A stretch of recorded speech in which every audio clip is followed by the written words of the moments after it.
In 2019, Black Belt Magazine profiled the amazing career of Tyler Weaver Jr.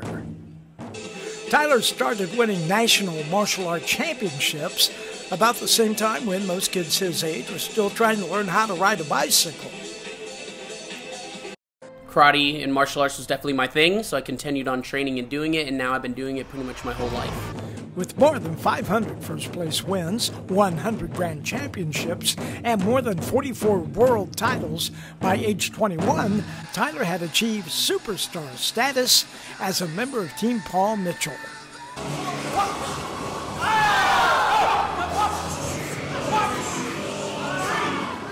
This is Hyper Camp 2019 in Huntington Beach, California.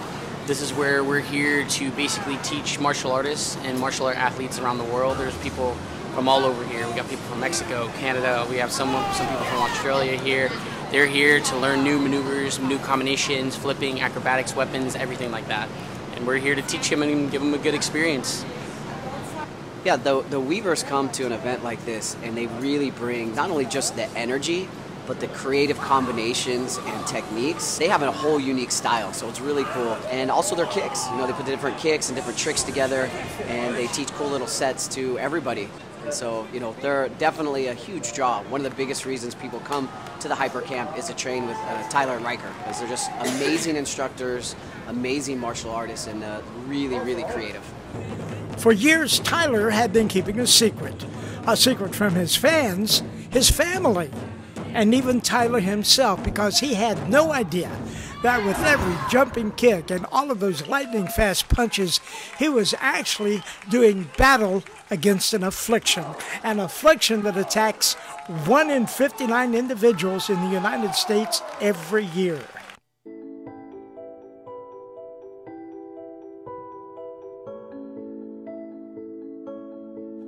I definitely know I have huge stress and anxiety. I'm a very simple person to plan, straightforward, so if there's anything that changes and stuff, it definitely triggers me. When Ty was in 3rd grade, we started noticing something a little different about him. He was having a little difficulty with reading, writing, things that shouldn't have been so difficult seemed to be quite a challenge. After having our 4th child, Jasper, 3rd grade, same situation. Having difficulty in school, socially, everything. We see the exact same thing going on that was with Tyler. How is this tying together? We get Jasper officially tested, and yes, he has ASD 1, so he's on the spectrum as well, and that's when we found out, you know, that's obviously what Tyler's challenges in life is as well.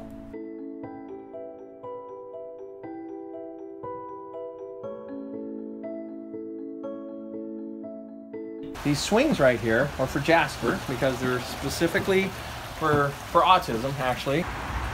Yep, and we have 2 here, one for Ginger and one for Jasper. Now, Ginger does not have autism. She does not.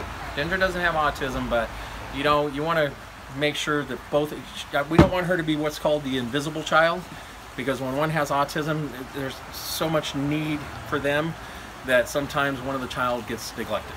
So we make sure that doesn't happen. And there they are now. So, yeah, that is cool, isn't it? When we found out that Jasper and Tyler were both affected and under the spectrum, it did change our life dramatically. We had 5 martial arts studios in the past 30 years here in Colorado. We sold them all, and basically we restructured our entire life just to take care of Tyler. Okay, he's 23, has a very difficult time holding down like a normal job because the autism affects him in a way that he doesn't sleep very well at all. So we're focusing everything we do so to help him get gainfully employed through something that we're probably going to create for him. He actually can make music really well, and he picks up on musical things incredibly quickly. So he's making music for people, mixing songs for them for competition, you know, because it's something he's used to. And he enjoys it, and he's really good at it, actually. But that's one of the things we're thinking that might eventually be one of his ways of making money and having a career. Riker is just an amazing human being. Man, he really cares about the family, about his brother. They're best friends, you know, he checks on them all the time. Tyler was having a hard time with his peers and some of the teammates. So then we started sending Riker with him all the time. And Riker would go with him and he would take care of him, and he could notice when Ty was getting overstimulated or overwhelmed with anything, he would take him back to the room, or he would kind of intervene and jump in there and kind of be Tyler's advocate and talk for him. Because that's the biggest thing. When you're under the spectrum, just communicating back and forth can be rather challenging, especially if it's in a situation you're not used to. So definitely I think my mission is I want to be able to help people my age or even older, or pretty much anybody that also is on the spectrum. One of my goals, I guess, is I want to be kind of like a role model or a leader to help other individuals that are also on the spectrum, and to show them that they can get help. You're not alone on this. No, you're right. People understand people under the spectrum. They know what that means. I just hate that word. Every time I see it, I just know idiots around the world are just going to use it as a weapon against someone. So yeah, we did find out today in this meeting. Tyler, of course, was there, and we started talking about autism and how it affects people. He goes, "I hate that word," and he got really livid. Like he goes, "My mission in life is to change that word to neurodiversity, and no one will ever speak about autism again."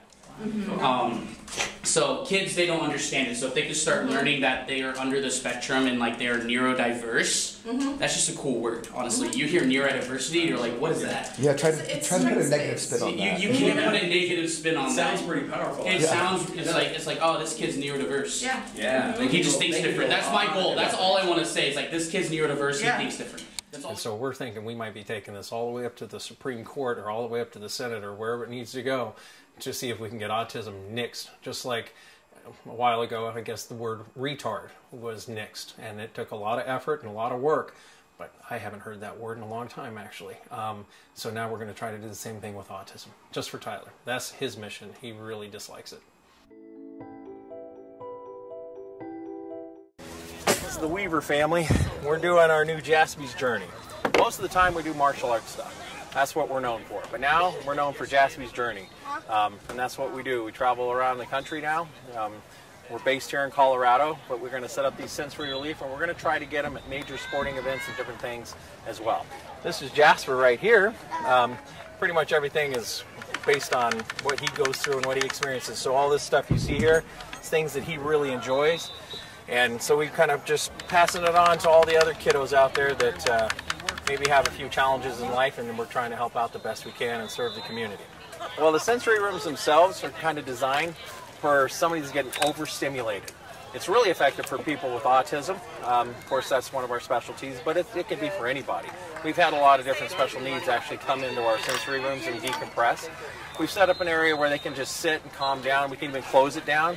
And what it does is it just takes away all the excitement for a few moments and helps them just come back to center, come back to focus. And sometimes people need a little extra like that. Ginger and Jasper. Ginger is my daughter, of course. He loves bunnies, so we have all these bunnies created just for Jasper and Ginger. And that's why we called it Jaspy's Journey, and our little logo here is the bunny. And he actually has a service pet that's been all over the place. It's been to California, Texas. It's a little bunny. It's got its own little service coat. Bunnies, they don't make noise. They're quiet. They're clean. So you're able to travel with them, and then anybody can pick them up and pet them, and they immediately calm them down. So our whole mission with the bunnies right here is to help people just kind of diffuse. This is our prototype of what we're going to be coming out with in April. This is the one we created a long time ago, about a year and a half. And this is the one that the big companies are starting to make for us. So we're pretty excited about this one. We'll be able to spread awareness, just like the pink belts for cancer awareness. We feel that these pods, these sensory relief zones that we've created, are just as important as having a handicap parking spot, you know, when you go shopping or whatnot, so that people that need just a little extra help in life, you know, it's available for them. So that's one of our missions and why we're doing what we're doing. Also, we're developing a program to where people can kind of be certified to be considered autism friendly and aware. Different studios are asking for that, so we're developing that right now. And we're just fine-tuning how to spread awareness. And so we're actually in with the community now. We're going to be hosting a community event. We're bringing all the vendors and people with special needs or disabilities will be able to come to our event and find all the help that they possibly could, want, and it'll be all in one spot. Okay, and so that's one of our missions now, is bringing everybody together so we can help as many people around the world.